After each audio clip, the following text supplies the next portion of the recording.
अस्मद्गुरुभ्यो नमः। श्रीमद्रामानुजाचार्यं पार्थसारथिसद्गुरुं श्रीमन्नल्लाञ्चक्रवर्तिकृष्णमाचार्यदेशिकं श्रीमद्रघुनाथाचार्यं नानाशास्त्रविशारदं श्रीमन्महामरङ्गण्टि श्रीरङ्गाचार्यपण्डितं श्रीमदभिनवव्यासं कन्दाडवंशसम्भवं श्रीमदप्पलाचार्यं आर्यं रामायणशिरोमणिं श्रीमत्सन्तानगोपालाचार्यम् आम्नाय पारगं श्री वेंकटार्य अप्पकुंडार्यमार्यौ पितामहौ द्वौ तापसौ श्रीमद्वेंकटाचार्यम् अस्मद्भ्रातरं चिन्तितार्थदं वारं वारं नमाम्यहं भक्त्या गुरुपरम्पराम्। मद्रक्षणैकदीक्ष श्रीवैदेही रामभद्रयोः पदद्वयी प्रवचने वाचस्पत्यं प्रयच्छतु। अस्मद्गुरुभ्यो नमः। భగవద్బంధువులారా, టీకేవీఆర్ కార్యక్రమానికి స్వాగతం. Temple kiosk of Vedic relics, Telikicherla Kandala Vedic repertory, ఈ కార్యక్రమానికి స్వాగతం. ఇక్కడ మనం అశ్వమేధము పుత్రకామేష్టి దాంట్లో ఉండే కొన్ని రహస్యాలని మనం జ్ఞాపకం చేసుకునే ప్రయత్నం చేస్తున్నాం. వాల్మీకి వ్యాసుడు కొన్ని చోట్ల చాలా విస్తారంగా వర్ణన చేస్తారు, కొన్ని చోట్ల క్లుప్తంగా చెప్పి ఊరుకుంటారు. క్లుప్తంగా చెప్పి ఊరుకోవడంలో కొన్ని రహస్యాలు ఉన్నాయి. ఆ క్లుప్తంగా చెప్పకుండా వివరించినప్పుడు ఏం చేస్తున్నారంటే, ఒకసారి అనుకున్నాం కదా నిగమ విపణి మధ్య అని చెప్పి, దాంట్లో తీసుకోవలసిన విషయం కంటే కూడా అక్కర్లేని విషయాల మీద దృష్టి పెట్టి వాటిని సాధన చేసేవాళ్ళు ఆ రోజుల్లో కూడా ఉన్నారు. అంచేత కొన్ని ప్రత్యేకించి యాగాలకి వారు సూచించి వదిలేస్తారు. అంచేత దాని మీద అభిరుచి ఉన్న వాళ్ళు ఎవరు దానికి సంబంధించిన గ్రంథాలు చూచి అప్పుడు దాంట్లో చేయవలసినవి చెయ్యకూడనివి నిర్ణయించుకుని పెద్దల అనుమతి ద్వారా ఆ కార్యక్రమాలు నిర్వహిస్తారు. అందుకోసం అని చెప్పి ప్రపంచానికి ఆధారం 7 అని ఒక స్మృతి గ్రంథం చెప్తుంది. గోభిః విప్రైశ్చ వేదైశ్చ సతీభిః సత్యవాదిభిః అలుప్తైః దానశీలైశ్చ సప్తభిః ధార్యతే మహీ. ఈ ప్రపంచమానంతా కూడా 7 ధరిస్తారు అన్నారు. ఎవళ్ళ 7 అంటేట, గోభిః అంటే గోవులు, అంటే పాడి పంటలు ఇస్తాయి కనుక. విప్రైశ్చ, విప్రుడు అంటే బ్రాహ్మణోత్తముడనే కాదు, విశేషమైన ప్రజ్ఞ వైదిక సాంప్రదాయంలో కలిగి ఉన్న మేధావి. ఉదాహరణకి మనకు పద్యం బాగా తెలుసును, అప్పిచ్చువాడు వైద్యుడు ఎప్పుడు ఎడతెగబారు ఏలును ద్విజుడు అని చెప్పి. దీనికి మూలం మార్కండేయ పురాణం, అలాగే గరుడ పురాణంలో శ్లోకం ఉంది. అక్కడ అప్పిచ్చువాడు వైద్యుడు అన్న చోట వైద్య శబ్దానికి అర్థం ఏమిటంటే మనం డాక్టర్ అని అర్థం చెప్పుకుంటాం. అక్కడ అసలు చెప్పింది ఏమిటి? వైద్య శబ్దానికి అర్థము వేదవిధుడు. తత్ర వస్తవ్యం పుత్ర ఎత్ర శివజలానది, ఎప్పుడు ఎడతెగపారు ఏరును అంటూ చెప్పుకుంటూ వచ్చారు కదా, అగదనమాట. దానికోసం అలా వైద్యుడు అంచేత విప్రుడు అంటే అలాంటి వాళ్ళు విజ్ఞాన శాస్త్రవేత్తలు. వేదములు, వేదం గ్రంథము. సతీ దర్శనాదేవ పాపం స్యతి ఇది సతీ అని చెప్పి, ఎవరిని దర్శించేంత మాత్రం చేత మన పాపమంతా నశిస్తుందో అలాంటి స్త్రీలు సతులు అని చెప్పి, అంటే నియమాలు పాటించే స్త్రీలు. అదిగో వాళ్ళ వల్ల లోకం నిలబడుతుందయ్యా. సత్యవాదిభి, సత్యవాదులు అంటే సమాజానికి హితకరులైన వాళ్ళు. అలుప్త, లోభత్వం లేనివాళ్ళు. లోభికి వ్యాసుడు ఒక మాట అంటాడు, ఒక లోభిట విపరీతంగా ఆస్తి సంపాదించి వివాహం చేసుకున్నట్ట మొత్తం ఊళ్ళన్నీ తిరిగి చాలా అందగత్తెని వివాహం చేసుకున్నట్ట. కానీ కాపురం మాత్రం చేయలేట. కణలోభైన స్వాది భార్య నా గచ్చతి అంటాడు, నాది గచ్చతి అంటాడు. ఎందుకుట? పుత్రే జాయత, ఒక కొడుకున పుట్టినట్టయితే వాడు విత్తం హరేదిటి, ఈ డబ్బంతా పట్టుకుపోతాడని చెప్పి కాపురం చేయట్టేవాడు. వాడు లోభి అన్నాడు పాపం మహానుభావుడు.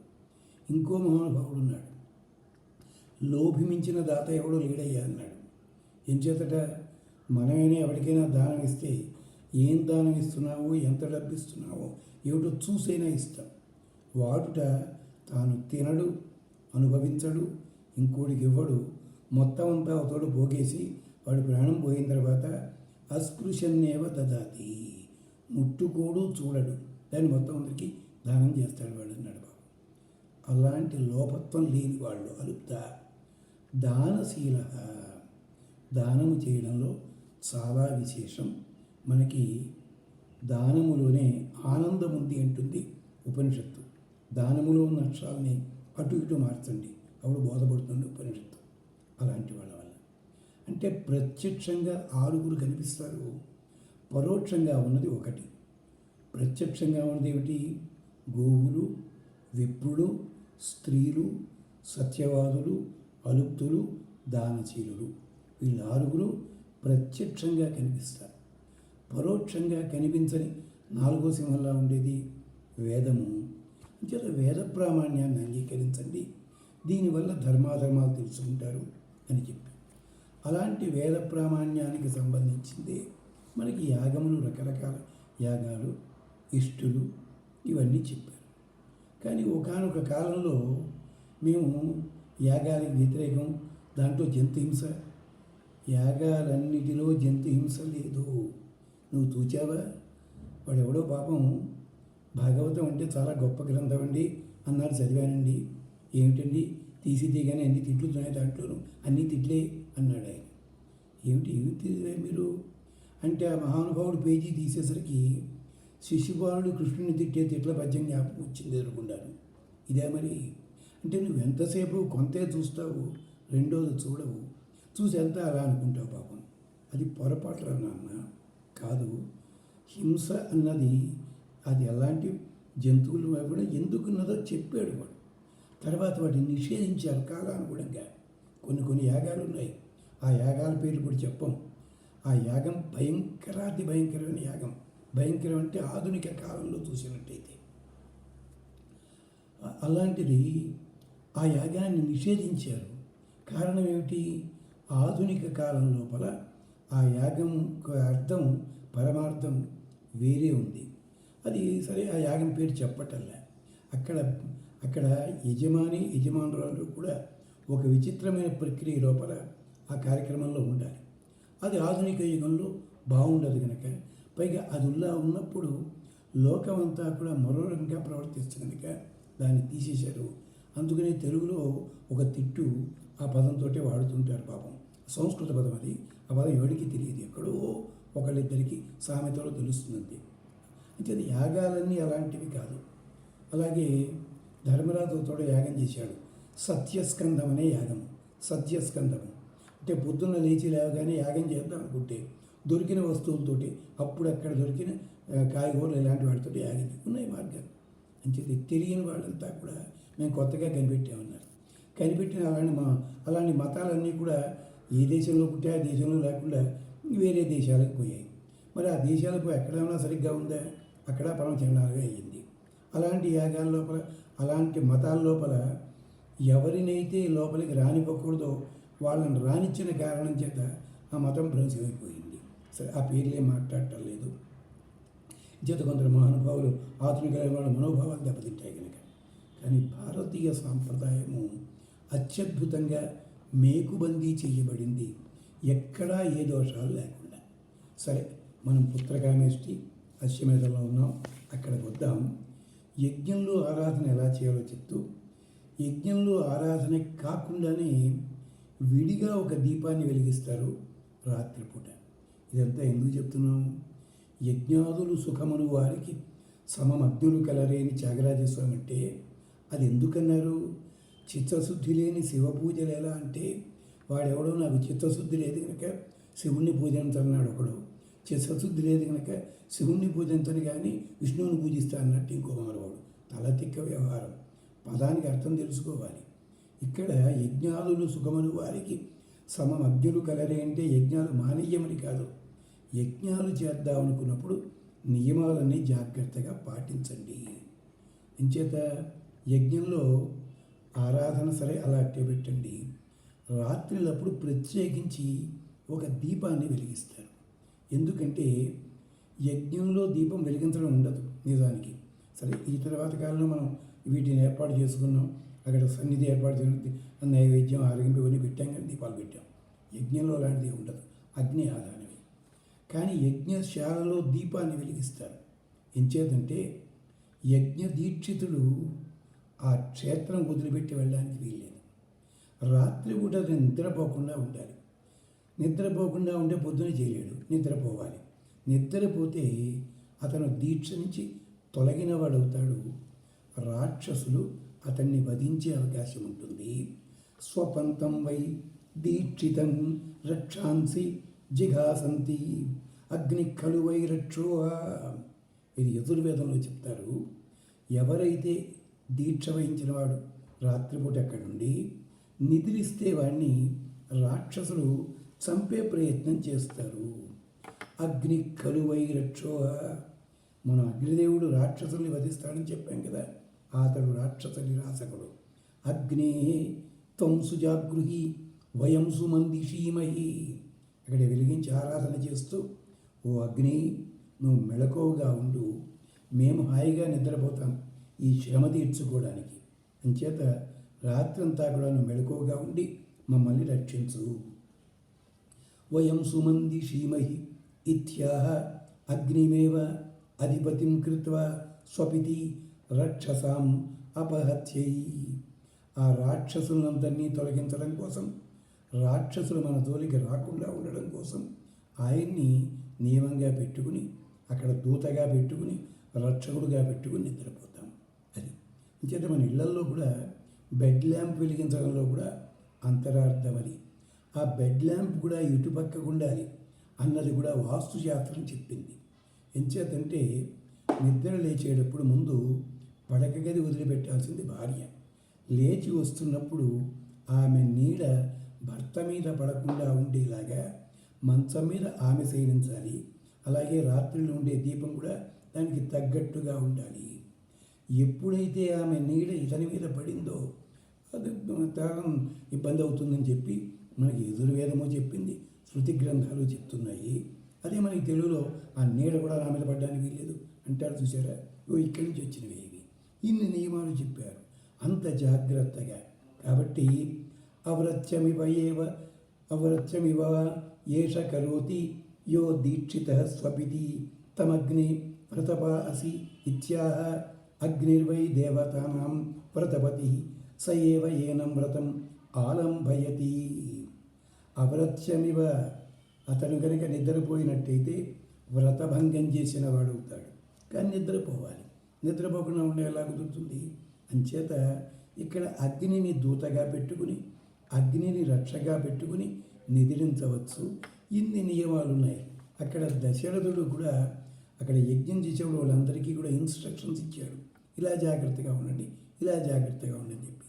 అంతేకాదు ఇలాంటి నియమాలు పాటించినట్టయితే దేవతలంతా రక్షణ కలిగిస్తారు. అపవై దీక్షితాత్ సుషుపుష ఇంద్రియం దేవతాక్రామతి.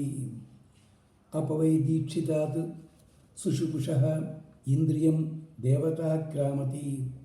ఎవడైతే సుషుప్తుడైన యజ్ఞదీక్షితుడి నుంచి ఇంద్రియ సామర్థ్యాన్ని దొంగిలించే ప్రయత్నం చేస్తారో దేవతలు, ఇంచేత దేవతలు ఒక్కొక్కసారి కొన్ని సందర్భాలు ఉంటుంటాయి, అది ఎందుకో తర్వాత చూద్దాం. అందుకని చెప్పి విశ్వే దేవాః అభిమామ అవవృతన్ ఇత్యాహ. సర్వదేవతలు నన్ను పాలింతురుగాక, నాకు రక్షణ కలిగింతురుగాక. నేను యాదృచ్ఛికంగా వారికి సంబంధించి ఏదైనా దోషాలు జరిగినట్టయితే చేసినట్టయితే వాటిని తొలగింతురుగాక. ఇంద్రియేణేవైహం దేవతాభి సంనయతి. అంచేత ఓ దేవతలారా, నన్ను అతీంద్రియ సామర్థ్యంతో తత్తదభిమాన దేవతలందరూ కూడా నాకు రక్షణ కలిగించండి అంటూ ప్రార్థన చేస్తారు. ఇది ప్రార్థన. ఇలాంటి ప్రార్థన చెయ్యాలంటే యజమాని ఒక్కడు చేయడానికి వీలు లేదు. ఎంచేత దీపారాధన భగవదారాధన అన్నది భర్త భార్య కలిసి చెయ్యాలి అనడానికి కారణం ఏమిటి అంటే యజుర్వేదంలో స్త్రీకి ప్రార్థనగా ఒక విశేషం చెప్తారు అక్కడ ఏమిటి? అగ్నే శ్రద్ధ మహతే సౌభగాయ తవ ద్యుమ్నాని ఉత్తమాని సంతు సంజాస్పత్యం సుయమం ఆకృణ్ష్వ శత్రూయతాం అభితిష్ట మహాంసి. ఇది ఋగ్వేదంలో 5వ మండలంలో మంత్రం. ఏమంటారు? అగ్నే, ఓ అగ్ని, శ్రద్ధ మహతే సౌభగాయ, మహతే సౌభగాయ, ప్రపూతమైన మేమందరం కోరుకునే మంగళకరమైన ధనాదుల కోసం అని చెప్పి శ్రద్ధ. శ్రద్ధ అంటే రకాలను తప్పితే శ్రద్ధ అవుతుంది, శ్రద్ధ పట్టని. ఇక్కడ శ్రద్ధ అంటే అర్థం అది కాదు. హింసాయామని చెప్పి మా శత్రువులందరినీ కూడా హింసించు, మా యాగాన్ని రక్షించు. తవద్యుమ్నాని ఉత్తమాని సంతు. అల్లాగా వాళ్ళనందరినీ కూడా తొలగించేలా చేయడానికి నీ దగ్గర ఉన్న కాంతులు ఉన్నాయి, నీ దగ్గర ఉన్న శక్తి ఉంది. అది ఉత్తమములోగాక ప్రవృద్ధములోగాక. ఎందుకంటే నువ్వు గొప్పవాడివి. జాస్పత్యం, మేము చేసే కార్యక్రమం ఉందే జాస్పత్యం. అంటే జాస్పత్యం అంటే ఏమిటి? జాయ పతి, భార్యాభర్తలిద్దరూ కలిసి చేసే ఉత్తమమైన యాగము కార్యక్రమానికి జాస్పత్యం అని పేరు. దానికి జాస్పత్యం సుయమం, అది మంచి నియమాలతో కూడినది. నియమాలు లేకుండా మేము చేయటంలే, నియమాలతో చేస్తున్నాం. దాన్ని జాగ్రత్తగా కాపాడు. సంకృణుష్వ, బాగా నువ్వు నిర్వర్తింపచెయ్యి. అగ్ని, ఇతర దేవతలతో కూడి నేను భార్య, పత్ని, పతి, సోమిదమ్మ, సోమయాజి ఇద్దరు కలిసి చేస్తున్నాము అంచేత జాగ్రత్తగా చూడు. అంటే ఏమిటి? శత్రుయతాం, బాగా చేయండిలో ఉద్దేశం. మేము ఎలాగా చేస్తున్నాం, కానీ చెడగొట్టడానికి శత్రుభావన కలిగి ఉంటారు. శత్రుభావన కలిగి ఉన్నవాడు బయటవాడు కావచ్చు, మావాడు కావచ్చు, ప్రత్యక్షంగా ఉండొచ్చు, ప్రచ్ఛన్నంగా ఉండొచ్చును.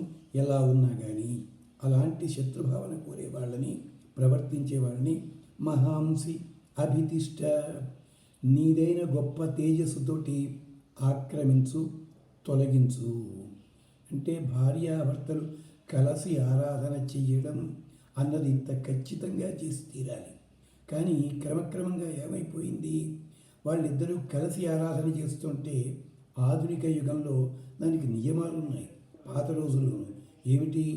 ఎవరెవరు ఎలాంటి ఆహార్యాన్ని ధరించాలి, ఎలాంటి రూపాంతో ఉండాలి, ఇదంతా నియమాలు ఇంతకుముందు చెప్పుకున్నాం. అలా లేకుండా చేసినట్టయితే ఉపయోగం లేదు. చెప్పాం కదా, కోకిలాదేవి మహాతల్లి ద్రుపదుడి భార్య చేసిన పని వల్ల ఎంత ప్రమాదం జరిగింది. అలాగే ఇంకొక ఋషి ఇచ్చిన ప్రసాదం తారుమారైతే ఎంత ప్రమాదం జరిగింది. నియమాలు పాటించాలి. కాబట్టి త్యాగరాజస్వామి అన్న మాట చెప్పుకున్నాం కదా, సోమిదమ్మ సొగసుగాండ్ర కోరిన సోమయారి స్వర్గార్హుడవును. ఇది నియమం. మీకు పాతకాలపు పెళ్ళిళ్ళ ఫోటోలు చూడండి, అంటే 60 ఏళ్ల కిందటివి. అంటే అప్పట్లో వాడికి శుభ్రంగా గుండు గీసేసి 7 పంచశిఖలు పెడుతూ ఉండేవారు. అమ్మాయి ఏమో ఆ రోజంతా భోజనం ఉండేది కాదు వీళ్ళిద్దరికి. ఎప్పుడు పుట్టారా అంటే 6 నెలలకి పోయాను అన్నట్టుగా ఉంటుండేవారు వాళ్ళు. అది కానీ తరువాత కాలంలో అయిపోయిన అబ్బాయి 80 వచ్చేనాటికి అవన్నీ పోయాయి. అంటే ఏమిటి? కొన్ని నియమాలు వదిలేసుకున్నాం. ఇక ఈ 90 వచ్చేనాటికి ఏమైపోయింది? పెళ్లి కొడుక్కి ముందు స్నాతకం అని చెప్పి దానికంటే ముందు ఒడుగు చేస్తుంటారు. 30 ఏళ్ళు వచ్చిన ఒడుగు చేసేటప్పుడు వాడు షర్ట్ తీసేయాలి కదా, లేదు, వాడు సూట్లోనే ఉంటాడు. సూట్ మీద యజ్ఞోపేతం, ఇక వేసేందుకు వేయిపోయింది అనవసరంగా, నూలు దారాలు వేస్ట్. ఇలాగా చెయ్యడానికి వీల్లేదు. నియమాలు జాగ్రత్తగా పాటించాలి. అలాగే దేవతా స్త్రీలు కూడా వాళ్ళు కలిసి వస్తారు. ఇక్కడ జరిగింది ఏమిటంటే, ఆరాధన చేసేటప్పుడు ఇద్దరూ కలిసి మాత్రమే ఆరాధన చేయాలి అని చెప్తూ దేవతలను ఆహ్వానించే కూడా దేవతా స్త్రీలు కూడా వస్తారు. వాళ్ళని ఆరాధించే విధానం ఉంది. దేవానాం పత్ని ఉషతీ అవంతున అవంతు నః తుజయే వాజసాతయే యా పార్థివాస యా అపాం అసి వ్రతేతానః దేవీ సుహవా శర్మ యచ్చత. ఈ అర్థం చెప్పుకుందాం మనం. ఇది కూడా మనకి 5వ మండలంలో ఋగ్వేదంలో ఉన్నది దాంట్లో. అంతేకాదు ఉతజ్ఞాయుంతు దేవపత్నీ ఇంద్రాణి ఆజ్ఞాయి అశ్వినీరాట్ ఆరోదసి వరుణాని శృణోతు యంత్ దేవీర్య ఋతు జనీనాం.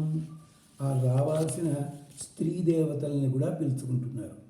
ఇక్కడ ఒక మాట చెప్పాలి. మనకి దక్షిణ దేశంలో స్త్రీలు విడివిడిగా ఆరాధన చేయడం కానీ, లేదు స్త్రీ దేవతల్ని విడిగా ఆరాధన చేయడం కానీ, ఇదంతా కూడా దక్షిణాదిని చాలా తక్కువగా ఉండేది. ఉత్తర హిందూస్థానంలో మాత్రం చాలా ఎక్కువగా ఉండేది. తర్వాత స్త్రీలు విడిగా చేసే వ్రతాలలో ఆఖరికి మీరు చారుమతి కథ తీసుకోండి. శ్రవణ నాట్లోనూ ఇంట్లో వారు అనుమతి తీసుకుని, అత్తామామల అనుమతి తీసుకుని, భర్త అనుమతి తీసుకునే చేసిందన్నాడు. అంటే ఇప్పుడు ఆ కార్యక్రమంలో భర్త కూడా పక్కనే ఉంటాడు. కథ మాత్రం స్త్రీలకు సంబంధించింది. అలాగే స్త్రీలు విడిగా చేసే కొన్ని పూజలు ఉన్నాయి. వ్రతాలు నోముల్లో బాగా మాత్రమే. పూజలు మాత్రము భర్తతో కలిసి మాత్రమే చెయ్యాలి. ఇది నియమం. తరువాతి కాలంలో 80ల నాటికి ఇది మార్పు వచ్చేసింది. ఆ మార్పు వచ్చిన వ్రతాల లోపల కొన్ని వ్రతాలు ఉత్తర హిందూ దేశం దిగుమతి అయిపోయాయి. ఇక్కడికి దిగుమతి అయిపోయి కొన్నాళ్ళ పాటు, ఒక 20 ఏళ్ల పాటు జనాలు రైగప్పేసి పారేసాయి. జనంతా చేశారు. మరి ఆ వ్రతాలు ఇప్పుడు ఆడవాళ్ళు చేస్తున్నారా?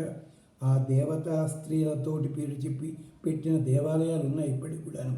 మరి ఆ గుళ్ళో ఒకప్పుడు గురువారం మరో వారం వచ్చిందంటే జనాలు రైగెప్పించావు. మరి ఎవరు ఉండటం లేదంటే అక్కడ. అంటే సీజనల్ గాడ్స్ లెవెల్కి దింపాం మనం అంతా కూడా. ఇది పద్ధతి కాదని చెప్పడానికే వేదంలో ఇంత ఉంది.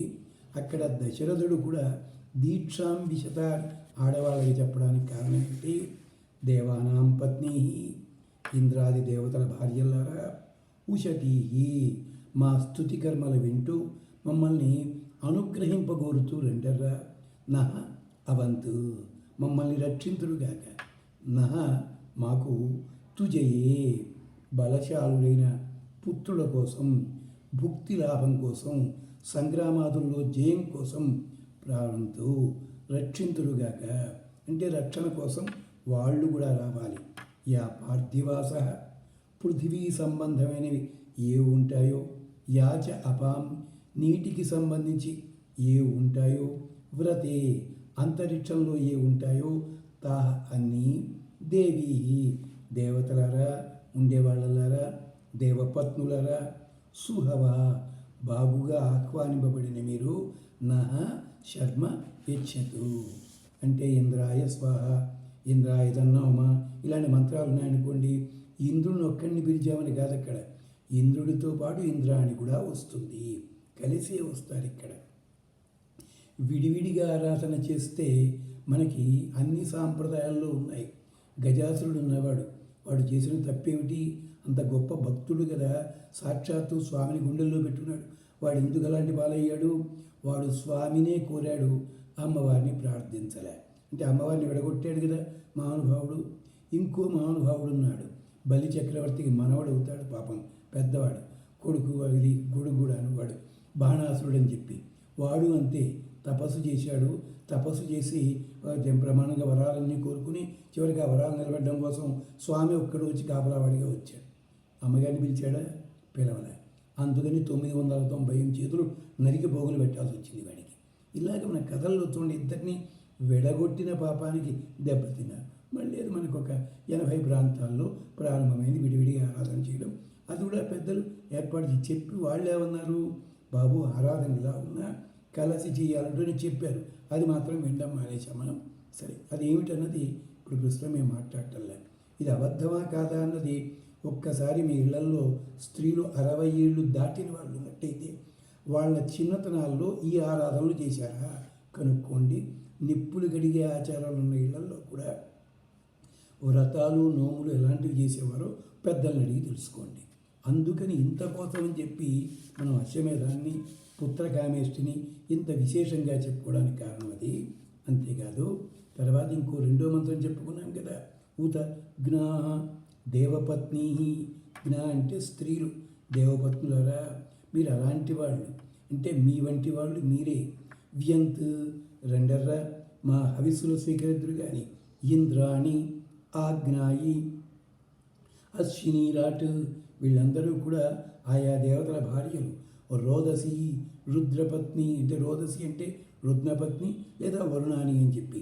ఆ శృణోతు దేవీ వ్యంత్ వాళ్ళంతా వచ్చి మా హవిస్సులు స్వీకరింతురుగాక. యహ జనీనాం ఋతు దేవపత్నులు, కాల ఋతు అభిమాన దేవతలు అందరూ కూడా ఉత్తురుగాక, విందురుగాక మా దగ్గరికి. ఇది యజ్ఞం చేసే విధానం. ఒకవేళ యజ్ఞం లోపల ఏదైనా కొంచెం తేడా ఉన్నా కానీ ఇంద్రుడు ప్రధాన దైవం. అక్కడ ఋగ్వేదంలో ఇంద్రుడన్న పరమాత్మ అంతర్యామిగా ఉన్న ఇంద్రుడు అని చెప్పి, ఆ ఇంద్రుడు ఒకవేళ ఎవడైనా అహంకరించిన దోషకరుడున్న వాడిని ఆదరించడు. వాడు చేసే యజ్ఞం బాగుంది అంటే వాడి లోపల పరివర్తన కలిగించి వెనక్కి తీసుకుంటాడు. అది కూడా మనం చూడొచ్చును బాలకాండలోనే. శ్రీ మహావిష్ణువు వచ్చిన తర్వాత వాళ్ళు కోరిన కోరిక ఏమిటండి? రావణాసురుని యుద్ధంలో సమరే రావణం జహి. అడగడం చేత కదా వీళ్ళకి, దేవతలకి. అంటే పరమాత్మ నవ్వేట. ఎందుకో తెలుసా? అంటే రావణాసురుని ఒక్కడిని చంపితే సరిపోతుందా పిచ్చి వాళ్ళలారా? అంటే మరి ఇంద్రజిత్తుని ఎవరు చంపాలట? కుంభకర్ణుని ఎవరు చంపాలట? లేకపోతే తర్వాత ఇంకో లవణాసురుడు అని వస్తాడు, వాడిని ఎవరు చంపాలట? ఆ తర్వాత చైరుషుడు అనే గంధర్వుడు వస్తాడు, వాడిని ఎవరు చంపాలట? పరశురాముని చేతిలో దెబ్బతిన్న రాజవంశాలు వంశాంకురాలు లేకుండా పోతే ఏదో మళ్ళీ జనాలు వచ్చిందాకా ఉండి ఆ రాజ్యాలకి రాజులు లేకుండా పోయారు. మరి రాజనీతి ఎవరు స్థాపించాలంట? అడగడం నీకు చేత కాదు, ఇవ్వడం నాకు చేతనని చెప్పి ఆత్మానం చతుర్విధం కృత్వ, నలుగురిగా నేను మార్చుకుంటా అన్నాడు. రావణ వధ కోసం నేను, ఇంద్రజిత్తు వధ కోసం లక్ష్మణస్వామి, శైలుషుడు అనే గంధర్వుని వధించడం కోసం భరతునిగా, లవణాసుర వధ కోసం శత్రుఘ్నునిగా, ఇలాగ నన్ను నేను నాలుగుగా మార్చుకుని వస్తాను రప్పించి వాళ్ళలారా. అంతేకాదు 11,000 సంవత్సరాలు భూమండలంలో ఉండి రాజ్యపాలన ఎలా ఉండాలో చూపించి అప్పుడు అన్ని పనులు ఇది పరమాత్మ ఎప్పుడు సంస్కరిస్తాడు. అంటే ఇతర దేవతలనే కాదు, యజ్ఞము చేసే వాళ్ళని కూడా సంస్కరిస్తాడు. అదే అంటారు, యో అస్మై క్రంస ఉతవ యూధాని సోమం సునోతి భవతి జ్యుమాం అహ అపాపచక్ర తనుష్టిం ఊహతి తనూశుభ్రం మఖవాయ కవ సఖ. ఇది కూడా ఋగ్వేద మంత్రమే. అహంకారులని మాత్రం దగ్గరికి చేరనివ్వడు, వాళ్ళలో పరివర్తన తీసుకొస్తాడు, తీసుకొచ్చి యజ్ఞాన్ని బాగు చేస్తాడు. అంతేకాదు అనారాధకుల్ని సంస్కరిస్తాడు. దానికి కూడా ఒక మంత్రం చెప్పి ఈ మంత్రార్థాన్ని మళ్ళీ చెప్పుకుందాం.